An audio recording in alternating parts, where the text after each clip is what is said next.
Latest எபிசோடுகளை விளம்பரங்களே இல்லாமல் காணுங்கள். அது வந்துமா, இந்த விஷயத்த உங்ககிட்ட சொல்லலாமான்னு எனக்கு ஒரு யோசனை. ஆனா சொல்லாம இருக்கவும் முடியல. நான் காலையில அஸ்தம நட்சத்திர காலம் எப்போ முடியும்னு தெரிஞ்சுக்கிறதுக்காக பழைய பஞ்சாங்கத்தை பார்க்க தேடிக்கிட்டு இருந்தேன். அப்பதான் அபியோட ஓலை சுவடியில 2 பக்கம் யதார்த்தமா என் கண்ணுல பட்டுச்சு.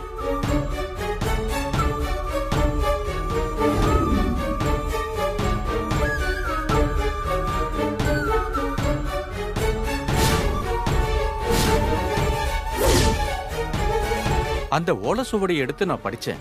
அப்பதான் பல அதிர்ச்சியான தகவல்கள் எனக்கு கிடைச்சது.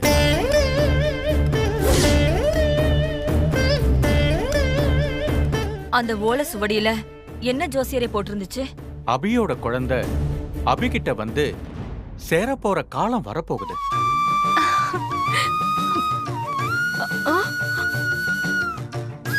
நிஜமாதான் சொல்றீங்களா ஜோசியரே? என் பேத்தி எனக்கு திரும்ப கிடைக்க போறாளா? ஆமாம்மா. ஜோசியரே, இது நல்ல விஷயம் தானே. இத சொல்றதுக்கு ஏன் இவ்ளோ தயங்குறீங்க? அபியோட குழந்தை உங்ககிட்ட வந்து சேரப்போற காலம் அபிக்கு ரொம்ப ஆபத்தான காலம். அபி ஜாதகத்துல மரண கண்டம் ஆரம்பிக்க போற நேரம் அது.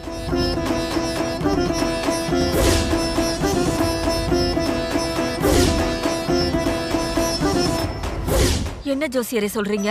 அபிக்கு மரண கண்டம் ஆரம்பிக்க போகுது. அது அபி உயிருக்கே ஆபத்தா போய் முடியலாம்.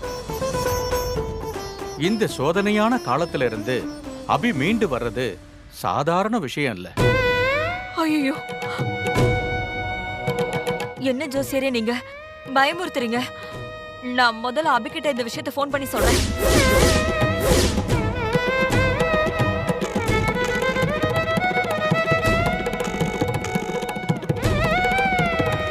போன் எடுக்க மாட்டேங்கிறாளே, அவகிட்ட நான் எப்படி சொல்றது? சரி, சஞ்சீவுக்கு போன் பண்ணலாம்.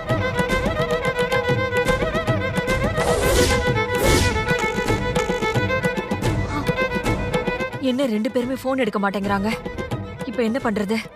பயப்படாதீங்க சீதா, அபி உயிரை காப்பாத்த ஒரு வழி இருக்கு. வழி இருக்கா ஜோசியரே? என்ன வழி இருக்கு சொல்லுங்க. அந்த தென்னாடு உடையவன் தான் ஒரே வழி.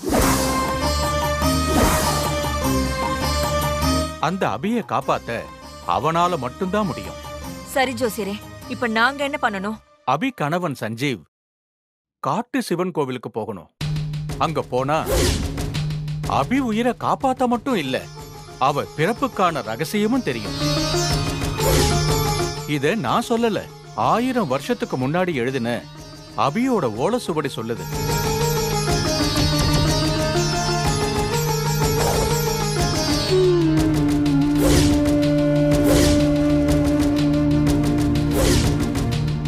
ஜோசியர் சொன்ன காட்டு சிவன் கோவிலுக்கு போகணும் சஞ்சீவ். அப்பதான் நம்ம அபியை காப்பாத்த முடியும். மா, என்னம்மா பேசுறீங்க? அபிக்கு ட்ரீட்மெண்ட் போயிட்டு இருக்கு. டாக்டர் வேற அபி கண்முழிக்க மாட்டான்னு சொல்லிட்டு இருக்காரு. இப்ப எப்படிமா நான் காட்டு கோயிலுக்கு போறது? நீ போய் தான் ஆகணும் சஞ்சீவ். இல்லனா அபிய டாக்டராலேயோ இல்ல மருத்துவத்தாலேயோ காப்பாத்த முடியாது. ஜோசியர் சொன்ன காட்டு சிவனால மட்டும்தான் காப்பாத்த முடியும். அதனால நீ காட்டு கோயிலுக்கு உடனே கிளம்பு. அபிய நாங்க பாத்துக்கிறோம். எப்படியாவது என் அபி கண்முழிக்கணுமா, அவ்வளவுதான். அவளுக்காக நான் என்ன வேணாலும் செய்வேன். அபியை காப்பாத்துறதுக்காக காட்டு சிவன் கோயிலுக்கு போறோமா? சரிப்பா. இவ்வளவு நாளா பாப்பா நம்மளை விட்டு பிரிஞ்சிருந்ததுக்கும் அபி இப்ப கண்முழிக்காம பெட்ல இருக்கிறதுக்கு காரணம் யார் தெரியுமாமா? தெரியும்பா. ஸ்ரீஜா தானே?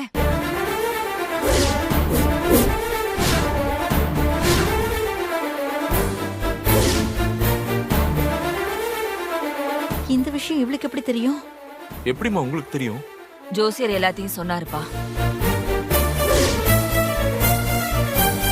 உங்க அபியோட குழந்தை விஷயத்துல எல்லாமே பண்றது ஸ்ரீஜா தான். 2 பேருக்கு இடையில முன்ஜென்ம பகை இருக்கு.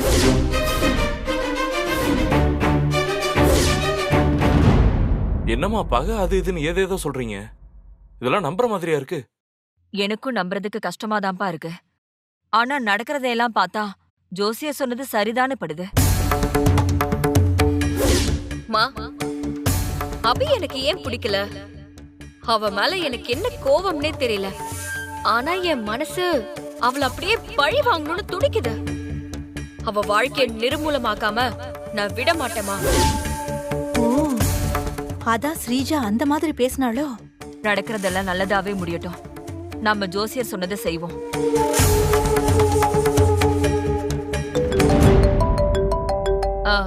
சஞ்சீவ், உன் பாக்கெட்ல இருக்கிற என் போன் அடிக்குதுப்பா, குடு. யாரு? ஜோசியர் தான் கூப்பிடுறாரு. அப்படியா?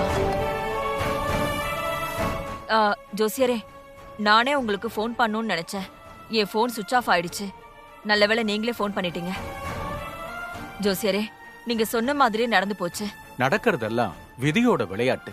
அத மாத்த அந்த நமசிவாயத்தால மட்டும்தான் முடியும். நானும் அதை நம்பிதான் சஞ்சீவ காட்டு சிவன் கோவிலுக்கு அனுப்புறதுக்கு முடிவு பண்ணிருக்கேன் ஜோசியரே. நல்லதுமா. சஞ்சீவ் தம்பி இப்ப உங்க கூட இருக்காரா? இருக்காரு ஜோசியரே. அவர்கிட்ட போனை கொடுங்கம்மா. ஜோசியர் உங்ககிட்ட பேசணுமா? சொல்லுங்க ஜோசியரே. நான் உங்க அம்மா கிட்ட சொன்னது அத்தனையும் சத்தியம். நீங்க நான் சொன்ன காட்டு சிவன் கோவிலுக்கு கிளம்பி போனீங்கன்னா உங்களுக்கே எல்லாம் புரியும். உங்க மனைவி உயிரை உங்களால காப்பாத்த முடியும். நீங்க தாமதிச்சா எது வேணாலும் நடக்கலாம். இல்ல நான் தாமதிக்கல ஜோசியரே. உடனே அந்த காட்டு கோயிலுக்கு நான் போறேன். நான் வச்சிடறேன் தம்பி. சரிங்கம்மா, உடனே கோயில் கிளம்புறேன். சரிப்பா, பார்த்து பத்திரமா போயிட்டு வா. சரிங்கம்மா, பாப்பா பாத்துக்கோங்க. சரிப்பா.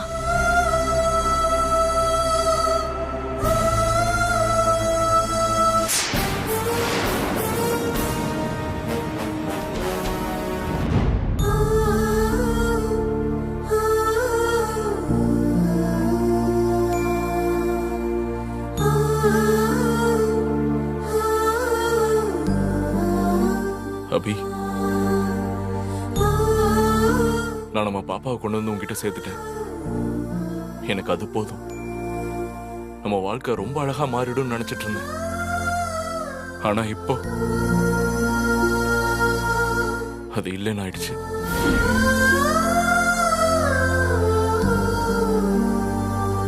நீ பெத்த உன் குழந்தை உன் கூட இருந்தும் உன்னால குழந்தைய கண்முழிச்சு பார்க்க முடியல. உன்னை கண்முழிக்க வைக்கதான் அபி இப்ப நான் காட்டு சிவன் கோயிலுக்கு கிளம்புறேன்.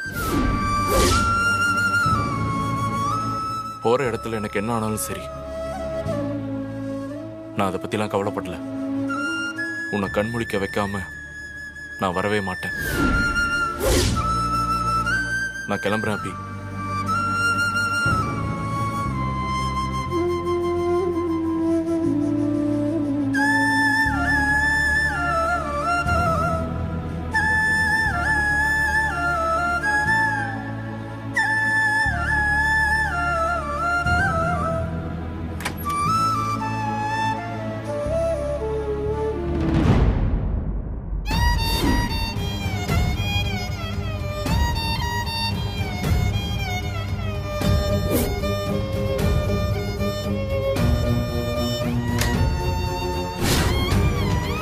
பாப்பா, நான் திரும்பி வர வரைக்கும் நீதான் அம்மாவை பாத்துக்கணும்.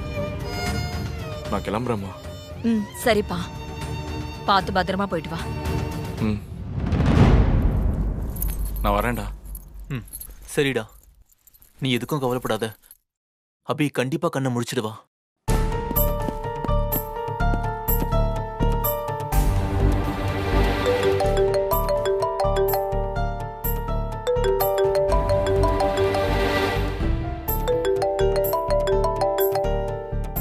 சஞ்சீவ், என்ன முடிவு எடுத்திருக்கீங்க?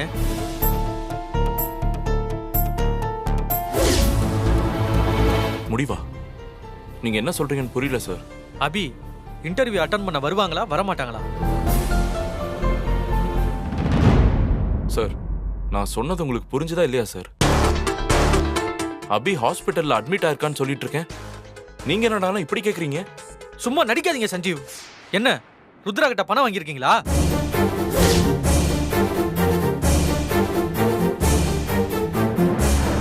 சார், இஷ்டத்துக்கு பேசிட்டு இருக்காதீங்க. அபி ருத்ரா கிட்ட பணம் வாங்குறதா இருந்தா ருத்ரா எங்க வீட்டுக்கு வந்த அன்னைக்கே வாங்கியிருக்கலாம்ல. என்ன சஞ்சீவ் கத்தி பேசுறீங்க? உங்களை நம்பி இன்வெஸ்ட் பண்ணியிருக்கிறது நானு. எனக்கு தான் அந்த கஷ்டம் தெரியும். கஷ்டமா? என்ன சார் பெரிய கஷ்டம்? பணம் தானே. உயிரை விட பணம் ஒன்றும் பெருசு இல்லையே. என் பொண்டாட்டி அபி உயிருக்கு ஆபத்தான நிலைமையில கண்ணு முழிக்காம ஹாஸ்பிட்டல்ல படுத்திருக்கான்னு சொல்லிட்டு இருக்கேன். கொஞ்சம் கூட மனசாட்சி இல்லாம பேசிட்டு இருக்கீங்க. யாரு மனசாட்சி இல்லாம பேசுறா? சாகிறது ஈஸி சஞ்சீவ். இது எல்லாத்தையும் எதிர்த்து ஜெயிச்சு வாழ்றதுதான் கஷ்டம். அப்படி ஒரு வாழ்க்கையை தான் நான் வாழ்ந்துட்டு இருக்கேன். ஆனா இப்ப அபியை நம்பி பணத்தை இன்வெஸ்ட் பண்ணிருக்கேன். என்ன பண்ணணும்னு தெரியாம ஏமாந்து முழிச்சிட்டு இருக்கேன். யோ, திரும்ப திரும்ப அபி ஏமாத்துறான் அது இதுன்னு சொல்லிட்டு இருந்த நான் மனுஷனாவே இருக்க மாட்டேன். பாத்துக்கோ. சஞ்சீவ், என்னப்பா பிரச்சனை? ஒண்ணும் இல்லம்மா. அபியா வந்தா உன்கிட்ட நீ தானே உன் பொண்ண பெஸ்ட் பிசினஸ் உமன் ஆக்கணும்னு அபி கிட்ட வந்த. இப்ப இப்படி பேசிட்டு இருக்க? சஞ்சீவ், என்ன கோபத்துல மரியாதை இல்லாம பேசுற? அக்ரிமெண்ட் போட்டிருக்கோம், அதை மறந்துடாத. இப்ப நான் நினைச்சா உடனே உன்னை ஜெயில வைக்க முடியும். வச்சு பாரா. சஞ்சீவ், பேசிட்டே இருக்க. ஏன்டா கோவப்படுற? என்னடா பிரச்சனை? அடுத்தவங்கள மிரட்டி பணிய வச்சு அது மூலமா உங்க காரியத்தை சாதிச்சுக்கிறீங்க. அதானே உங்களால முடியும். வேற என்னையா முடியும்? படுத்த படுக்கையா அபி இருக்கான்னு சொல்லிட்டு இருக்கேன். அத புரிஞ்சுக்காம முட்டாள்தனமா பேசிட்டு இருக்க.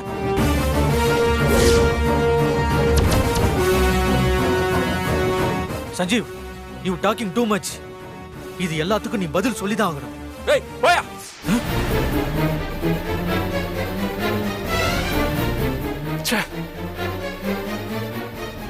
என்னப்பா ஆச்சு? ஏன் இப்படி கோவப்படுற? எல்லாம் அந்த வர்மாவாலதாமா.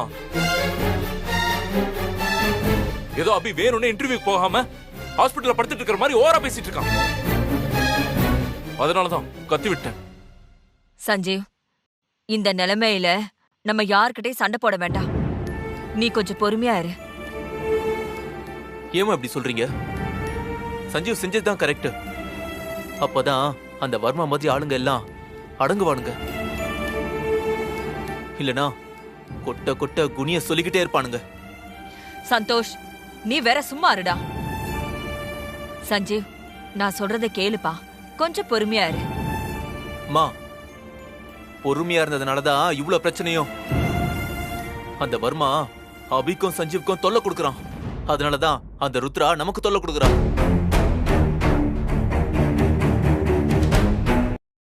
ருத்ரா உங்களுக்கு தொல்லை கொடுக்கறாளா?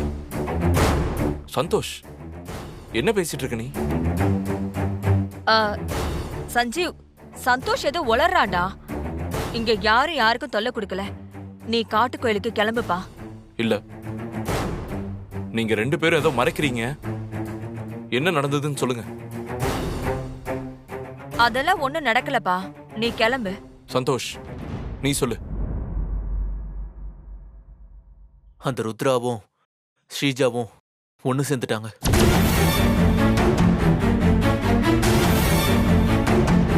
என்ன நடந்ததுன்னா, சார், ஸ்ரீஜா மேடம் இருக்காங்கல்ல, அவங்க உங்க வீட்டு பேர்ல 2 கோடி ரூபாய் கடன் வாங்கியிருக்காங்க.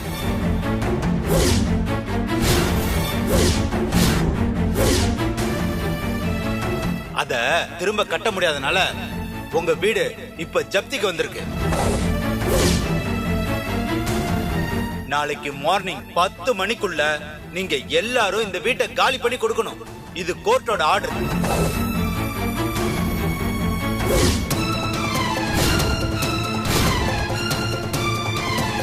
அந்த ஸ்ரீஜா சொத்துக்காக அங்க சுத்தி இங்க சுத்தி கடைசியில நம்ம குடும்பத்தையே ஒட்டுமொத்தமா அழிக்க பாக்குறாள். அவளை கொல்லாம விடக்கூடாது. சஞ்சீவ், நீ இப்படி கோவப்படுவேன்னு தெரிஞ்சுதான் நாங்க எதுவுமே சொல்றது இல்ல. இங்க பாரு, நம்ம வீட்டை விட அபி கண்ணு முழிக்கிறதா முக்கியம். அதனால நீ கோவப்படாம காட்டு சிவன் கோவிலுக்கு கிளம்புப்பா. அபி நம்ம குடும்பத்துக்கு எவ்வளவு அரணா இருந்திருக்கான்னு இப்பதாமா எனக்கு தெரியுது. நம்ம நல்லா இருந்த வரைக்கும் ஒரு பிரச்சனையும் இல்ல. எல்லா பிரச்சனையையும் அவ தோல்ல சுமந்துட்டு இருந்தா. ஆனா இப்ப அவ ஹாஸ்பிட்டல்ல படுத்ததும் ஆளாளுக்கு கிளம்புறாங்க. அது நடக்காதுமா. அபி சீக்கிரமா கண்முழிச்சு எழுந்து வருவா. நான் காட்டு கோயிலுக்கு போயிட்டு வரேம்மா. நான் வரேம்மா. சரிப்பா, சந்தோஷ் பாத்துக்கோ. பார்த்து போயிட்டு வா.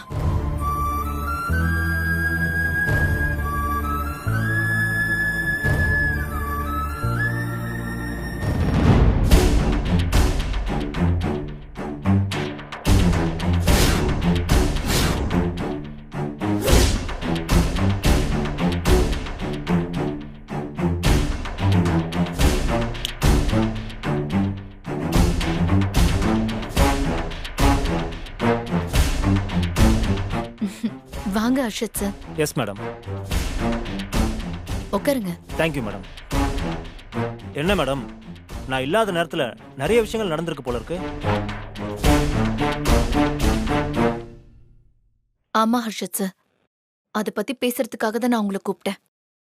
நான் சென்னைக்கு போயிருந்தப்போ. மேடம், சென்னையில் நடந்த எல்லா விஷயமும் எனக்கு தெரியும். நான் நீங்க கூப்பிட்டதுக்காக மட்டும் வரல, உங்ககிட்ட ஒரு முக்கியமான விஷயத்த சொல்றதுக்காகத்தான் நான் வந்திருக்கேன். என்ன முக்கியமான விஷயம்? நான் ஹிமாச்சல்ல பார்த்த ஒரு யோகிய திரும்பவும் ஃபோன்ல காண்டாக்ட் பண்ணி பேசினேன். அப்பதான் அவர் என்கிட்ட ஒரு விஷயம் சொன்னாரு. அந்த அபிக்கும் உங்களுக்குமான தொடர்பு இந்த ஜென்மத்துக்கான தொடர்பு கிடையாது. அது முன் ஜென்மத்து தொடர்பு.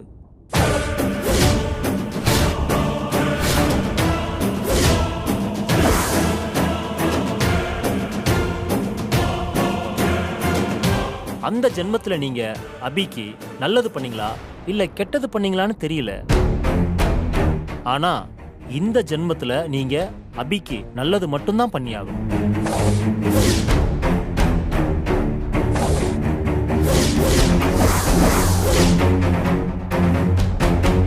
இல்லனா உங்களுடைய இந்த சாம்ராஜ்யம் சரிஞ்சு உங்க உயிருக்கே ஆபத்தா முடியும். What do you mean? என்ன ஹர்ஷத் பேசுறீங்க? அந்த அபி என் எதிரி வர்மாக்கு ஹெல்ப் பண்ணிட்டு இருக்கா. அவளுக்கு போய் நான் நல்லது பண்ணணுமா? எப்படி என்னால பண்ண முடியும்? I can't do this. இத நான் சொல்லல மேடம், நான் ஹிமாச்சல்ல பார்த்த யோகி சொன்னது.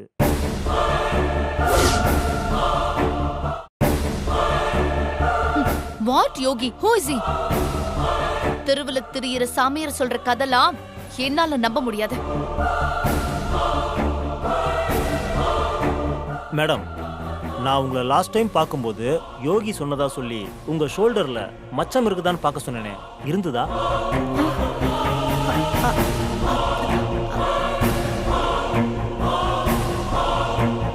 இல்ல. You are lying madam. உங்க ஷோல்டர்ல மச்சம் இருக்கிறது உண்மைன்னா நான் சொல்றதும் உண்மை.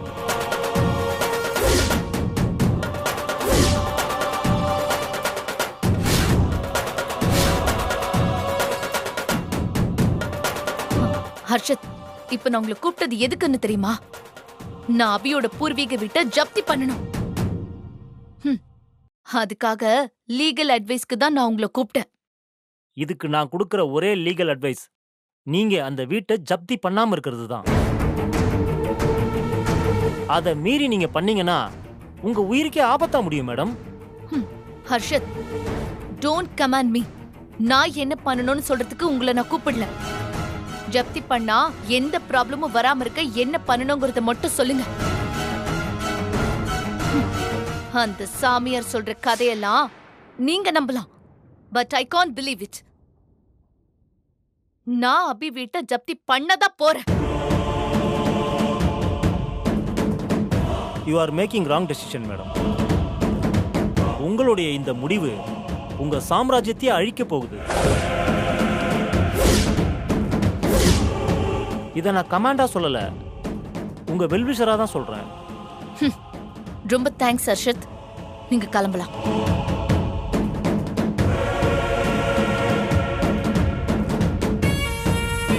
I am waiting for your call, madam.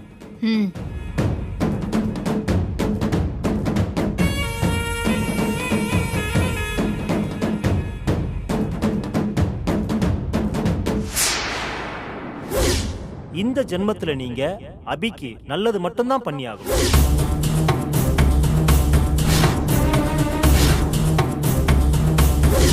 அதை மீறி நீங்க பண்ணீங்கன்னா உங்க உயிருக்கே ஆபத்தா முடியும் மேடம்.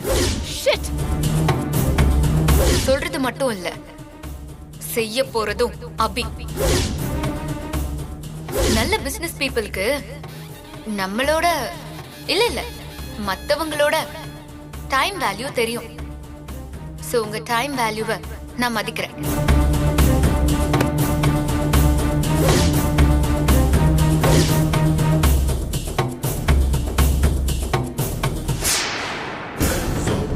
அந்த அபிக்கு நான் நல்லது பண்ணணுமா?